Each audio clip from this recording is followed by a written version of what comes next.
Alright guys, a quick one. Here, you will learn how to fix auto-rotate not working on Android. So if at the end of this, find this often informative, please don't forget to like and then subscribe.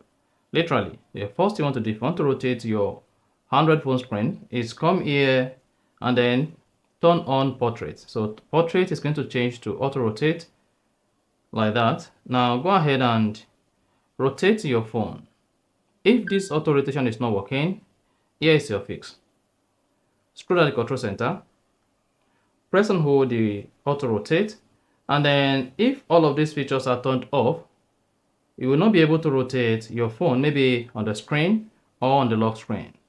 Now to fix this, while on the auto rotation page like this, just turn on all of this feature and then click on done. Now whenever you're on a screen that supports auto rotation, your phone screen is going to rotate automatically.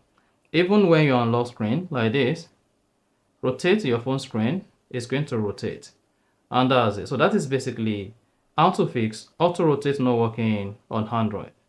If you found this often informative, please don't forget to like and then subscribe.